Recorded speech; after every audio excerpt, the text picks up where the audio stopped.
సామెతల గ్రంథం 20వ అధ్యాయము. ద్రాక్షరసము వెక్కిరింతల పాలు చేయును, మద్యము అల్లరి పుట్టించును. దాని వశమైన వారందరూ జ్ఞానము లేనివారు. రాజు వలని భయము సింహగర్జన వంటిది. రాజునకు క్రోధము పుట్టించువారు తమకు ప్రాణమోసము తెచ్చుకొందురు. కలహమునకు దూరముగా నుండుట నరులకు ఘనత. మూర్ఖుడైన ప్రతివాడును పోరునే కోరును. విత్తులు వేయు కాలమున సోమరి దున్నడు. కోతకాలమున పంటను గూర్చి వాడు విచారించునప్పుడు వానికేమీయూ లేకపోవును.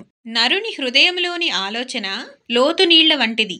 వివేకము గలవాడు దానిని పైకి చేదుకొనును. దయచూపు వానిని కలిసికొనుట అనేకులకు తటస్థించును. నమ్ముకొనదగినవాడు ఎవరికి కనపడును? యథార్థవర్తనుడగు నీతిమంతుని పిల్లలు వాని తదనంతరము ధన్యులగుదురు. న్యాయసింహాసనాసీనుడైన రాజు తన కన్నులతో చెడుతనమంతయు చెదరగొట్టును. నా హృదయమును శుద్ధపరుచుకొని ఉన్నాను.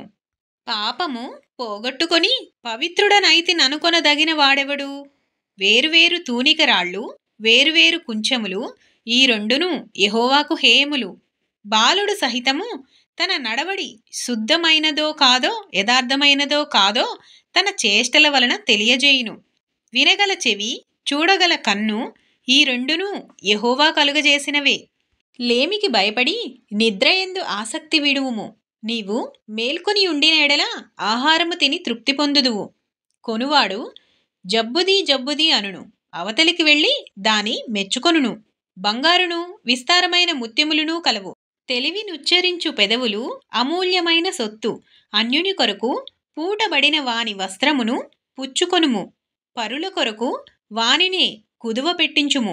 మోసము చేసి తెచ్చుకొన్న ఆహారము మనుష్యులకు బహు ఇంపుగా ఉండును. పిమ్మట వాని నోరు మంటితో నింపబడును. ఉద్దేశములు ఆలోచన చేత స్థిరపరచబడును. వివేకము గల నాయకుడవై యుద్ధము చేయుము. కొండెగాడై తిరుగులాడువాడు పరుల గుట్టు బయటపెట్టును. కావున వదరుబోతుల జోలికి పోకుము. తన తండ్రినైనను తల్లినైనను దూషించువాని దీపము కారు చీకటిలో ఆరిపోవును. మొదట బహు త్వరితముగా దొరికిన స్వాస్థ్యము తుదకు దీవెన నొందకపోవును. కీడుకు ప్రతికీడు చేసదననుకొనవద్దు. యెహోవా కొరకు కనిపెట్టుకొనుము, ఆయన నిన్ను రక్షించును.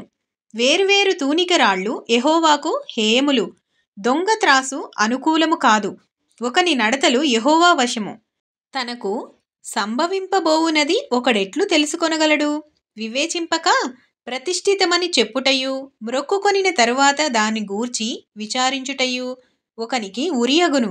జ్ఞానము గల రాజు భక్తిహీనులను చెదరగొట్టును, వారి మీద చక్రము దొర్లించును.